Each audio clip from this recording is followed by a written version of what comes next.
Good morning and welcome to another ironic introduction to another video. I wanted to do just a quick update as for where my masteries are. I feel at this stage in the game I have hit a kind of plateau as the only mastery points I have available to me is the long slow grind of levels that I am still missing, as well as the completion of each chapter in Act 4. So for the moment I really feel like this is where my masteries will be. As I kind of tune it up a little bit over time, I definitely don't see myself progressing very far as mastery builds for just a little bit because of those gates.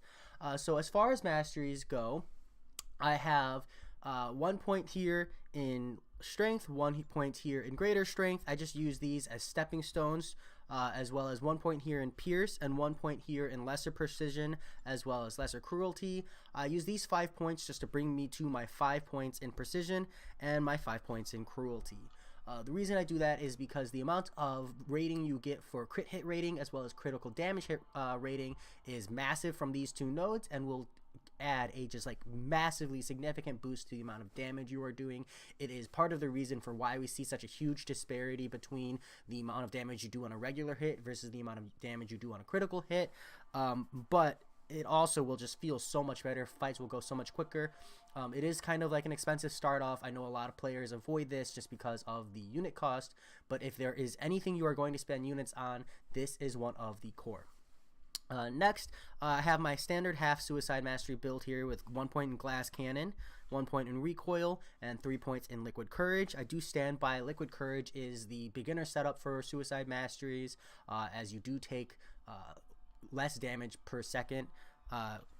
You could make an argument that double edge ends eventually, and any kind of regeneration or bleed immune champions would make this better. And I do say it is conditional, right? If you have a roster that is stacked towards bleed immune as well as regeneration or ways of mitigating this, double edge would be better, but double edge is also more expensive, so I do tend to lean away from it if possible, as well as you do feel more inclined to take extra points into the defense tree, whereas liquid courage really only requires 1 point in willpower. So that said, I have my 1 point in vitality, my 1 point in greater vitality used as stepping stones, 1 point in salve, and 3 points in recovery. I took this 3 points in recovery because it synergizes with willpower, and you do need 15 points in defense to unlock willpower.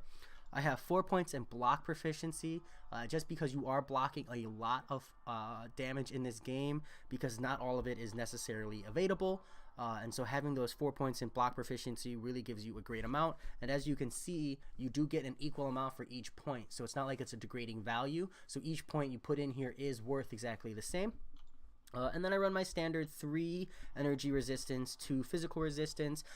If you are like at a loss for extra points, I would make an argument for just sticking 4 in energy resistance and maybe sticking like an extra point here in vitality or greater vitality. Well, greater vitality really, just because I would make the argument that physical resistance is not as great. Even though it's further in the tree, I feel that you are able to evade more damage that is physical than you are from energy. A lot of the longer standing specials tend to be energy, you know, the lasers or long standing lasers like Darkhawk's special tend to be energy damage, slash you can parry a lot of pretty much all physical attacks, but a lot of the energy attacks like Iron Man Infinity War's Repulsor are not parryable. Ebony Maw, although you really shouldn't be afraid of Ebony Maw, his first light attack is parryable. Everything else after that is not parryable, and so with that in mind, I feel like you are taking a lot of more standard block damage from energy, and having that reduction there is more important. And I take 1 point in willpower here just because that's where it's max efficient, and I am at a loss for points as I prioritized more in proficiencies.